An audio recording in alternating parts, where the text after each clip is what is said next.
Good morning, good afternoon, good evening, how much depending on your location. Please join in the struggle to liberate our people from the contraption. Like and share videos. News updates. Nuroluayo, na nuroluayo. Nuroluayo, na nuroluayo.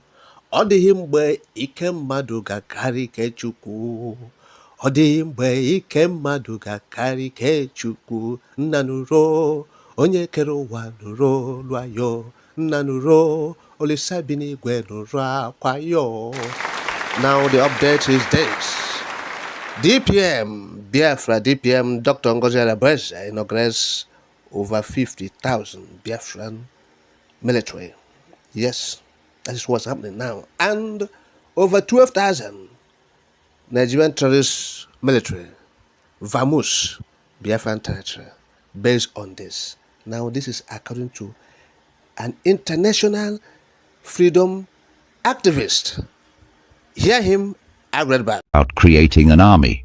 It was about building an entire defense structure. She talked about forming a liberation army, a navy, an air force, and even special squads. It's the kind of plan that sounds like it's straight out of a political thriller, but this is very real. The Biafra Chief of Staff, Ngozi Orabueze, has announced the recruitment of Biafrans into the Biafran security forces. Ngozi Orabueze made the announcement in her official X handle, formerly Twitter. The recruitment was jointly signed with Biafra Secretary of Defense. According to Ngozi Orabueze, the recruitment is into Biafra Defense Forces, Biafra Liberation Army, Biafra Navy, Biafra Air Force, and Special Squads. The statement read, "The United States of Biafra under Prime Minister Simon Ekpa, represented by the Chief of Staff, Deputy Prime Minister and Defense Minister, is hereby calling on all eligible Biafra citizens to join the Biafra Defense Forces, Biafra Liberation Army, Biafra Navy, Biafra Air Force, and Special Squads." This recruitment is decentralized, using state commanders, deputy commanders, state administrators, and special trainees. The task to strengthen our armed forces against reintegrated terrorists wearing Nigeria military and police uniform is critical to protecting the sovereignty and geographical space of the newly declared nation, the United States of Biafra. Let me tell you a story about something that has been the talk of the town lately, and it is both intriguing and intense. It's about the Biafran movement in Nigeria, a group of people who have been fighting for their independence for years. But this story takes a dramatic turn, one that's been unfolding in real time and shaking up a lot of things. So settle in, because it's a tale worth diving into. It all began on Christmas Day. Yes, on the very day when most people were at home celebrating with their families, opening gifts, and enjoying the warmth of the holiday season, Ngozi Orabueze, who is the Chief of Staff of the Biafran movement, made an announcement that sent ripples across Nigeria. She took to her X account, which many of us still think of as Twitter, and declared something monumental. Ngozi Orabueze announced that Biafra was recruiting over 50,000 men and women to serve in their armed forces. That's right, 50,000 people. Let that number sink in for a moment. Now, this wasn't just a casual post on social media. No, it was a well-thought-out and carefully worded statement. In her message, Ngozi Orabueze explained that this recruitment drive wasn't just about creating an army. It was about building an entire defense structure. She talked about forming a liberation army, a navy, an air force, and even special squads.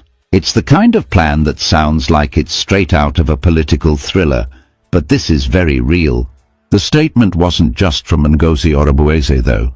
It was co-signed by Solomon, the Secretary of Defense for Biafra. Together, they made it clear that this was a call to action for all eligible Biafran citizens. They emphasized the importance of strengthening their armed forces to defend what they call the newly declared United States of Biafra. Yes, you heard that right. They are calling it a nation now. What's interesting is that Ngozi Orabueze's statement pointed out a specific threat. She mentioned reintegrated terrorists who are allegedly disguised in Nigerian military and police uniforms. According to her, these individuals pose a danger to the Biafran people and their territory. She said this recruitment drive was not just about defense, it was about sovereignty. It's about protecting their land, their people, and their identity. But here's where things get even more complicated. The Biafran movement itself is not a united front. There are multiple factions within the movement, each with its own leaders and followers. Some people support Simon Ekpa, who calls himself the Prime Minister of the Biafran government in exile. Others align with different leaders, including Ngozi Orabueze. It's a tangled web of loyalties and agendas, and this new recruitment drive has brought some of those tensions to the surface. Now let's talk about the logistics of this recruitment drive. Recruiting 50,000 people is no small feat. It's not just about finding willing participants, it's about training them, equipping them, and organizing them into a cohesive force. Critics have been quick to point this out. They're asking questions like, where are the resources going to come from? And how are they going to manage such a large force? Some are even skeptical about whether this is a realistic goal or just a symbolic gesture. And then there's the Nigerian army. Reports suggest that over 12,000 soldiers have fled the southeast region of Nigeria in fear of escalating conflicts. Imagine that. The idea of a growing Biafran force has clearly struck a nerve, and it's causing a lot of uncertainty within the ranks of the Nigerian military. It's not hard to see why. If this recruitment drive succeeds, it could significantly shift the balance of power in the region. But let's not forget about the civilians. The everyday people who are just trying to live their lives amidst all this turmoil. For them, this isn't just a political or military issue, it's a matter of safety and survival. Many of them are tired of being caught in the middle of these conflicts, tired of living in fear, and tired of not knowing what the future holds. For the supporters of the Biafran movement, though, this recruitment drive represents hope. They see it as a step toward achieving their dream of independence. They believe they are fighting for a cause that is bigger than themselves, a cause rooted in the belief that Nigeria, as it stands, is a failed state. It's a sentiment that resonates with many Nigerians, even those who aren't part of the Biafran movement. The frustrations with corruption, poverty, and lack of opportunities are widespread, and they've left a lot of people yearning for change. But change is never easy, is it? It requires unity, strategy, and a clear vision. And that's where the Biafran movement faces its biggest challenge.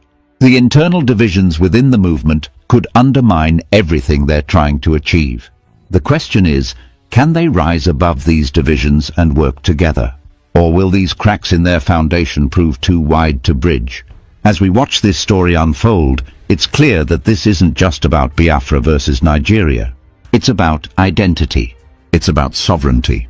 And it's about the lengths people will go to for what they believe is right. It's a story of hope and heartbreak, of courage and controversy. And no matter where you stand on the issue, it's a story that's far from over. So, what do you think? Is this the beginning of a new chapter for Biafra? Or is it just another twist in a long and complicated history? Only time will tell, but one thing is certain.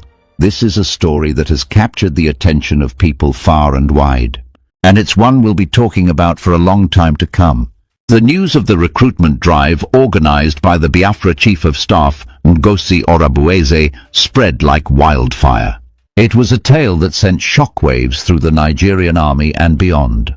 To truly understand the gravity of this announcement, we need to journey through the layers of intrigue, historical tensions, and the sheer determination of the people involved. It all began when Ngozi Orabueze took to her official X handle, formerly known as Twitter, to make a bold proclamation.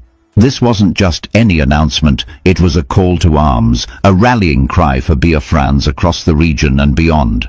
The United States of Biafra, under Prime Minister Simon Ekpa, she began, is hereby calling on all eligible Biafran citizens to join the Biafra Defense Forces, Biafra Liberation Army, Biafra Navy, Biafra Air Force, and Special Squads.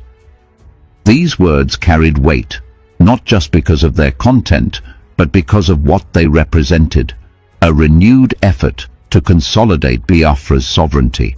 The recruitment drive, jointly signed by Ngozi Orabueze and the Secretary of Defense, Solomon Nwankwo, marked a significant escalation in the struggle for Biafran independence.